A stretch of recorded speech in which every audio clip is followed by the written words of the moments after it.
ನನ್ನ ಮಡದಿ, ನನ್ನ ಒಡತಿ, ನನ್ನ ಶ್ರೀಮತಿ. ಅವಳೆಂದರೆ ನನಗೆ ಪಂಚಪ್ರಾಣ. ಅವಳಿಲ್ಲದೆ ಈ ಜೀವನ ದಿಕ್ಕಿಲ್ಲದ ಯಾನ.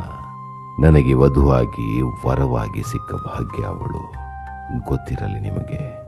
ಅವಳ ಕಣ್ಣಲ್ಲಿ ಕಣ್ಣಿಟ್ಟು ನೋಡುವ ಪ್ರತಿ ಕ್ಷಣ, ಪ್ರತಿ ದಿನ ನನ್ನ ಬಾಳಿಗೆ ಸಿಕ್ಕ ಅದ್ಭುತ ಪ್ರೀತಿಯ ಮಾಯಾ ಕನ್ನಡಿ ಆಕೆ. ಎಲ್ಲಿ ನೋಡಿದರೂ ಅವಳ ಪ್ರೀತಿಯದ್ದೇ ಬಿಂಬ. ವಿಭಿನ್ನ ಅವಳ ಪ್ರೀತಿ, ವಿನೂತನ ಅವಳು ನನ್ನನ್ನು ನಡೆಸಿಕೊಳ್ಳುವ ರೀತಿ. ತುತ್ತಿಕ್ಕಿ ತಾಯಾಗಿ ಬಿಟ್ಟಳು, ಮುತ್ತಿಕ್ಕಿ ಪ್ರೇಯಸಿಯಾಗಿ ಬಿಟ್ಟಳು. ಜವಾಬ್ದಾರಿ ನೋಡಿದೆ. ಈಗ ನನ್ನ ಮಡದಿ ನನ್ನ ಮನೆಯ ಮಗಳಾಗಿ ಬಿಟ್ಟಳು. ನನ್ನ ಹೆತ್ತವರಿಗೀಗ ಅವಳೇ ತಾಯಾಗಿ ಬಿಟ್ಟಳು.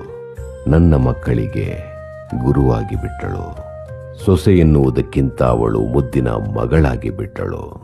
ಮುಂಜಾನೆ ನೀರು ಚಿಮ್ಮಿಸಿ ರಂಗೋಲಿ ಬಿಡಿಸಿ ರಂಗು ಚೆಲ್ಲಿದ ಆಕೆ ಅವಿರತವಾಗಿ ಶ್ರಮಿಸಿ ಕ್ರಮಿಸಿ ಪ್ರೀತಿಸಿ ಈ ನಮ್ಮ ಗೂಡನ್ನ ನಂದಗೋಕುಲ ಮಾಡಿದವಳು ನನ್ನ ಮಡದಿ. ಹೌದು, ನಾ ಶ್ರೀಯಾಗಲು ಅವಳ ಮತಿ ಕಾರಣ. ನನ್ನ ಎಲ್ಲ ಸಂತೋಷಕ್ಕೂ ನನ್ನ ಹೆಂಡತಿ, ನನ್ನ ಮಡದಿ, ನನ್ನ ಒಡತಿ, ನನ್ನ ಶ್ರೀಮತಿಯೇ ಕಾರಣ.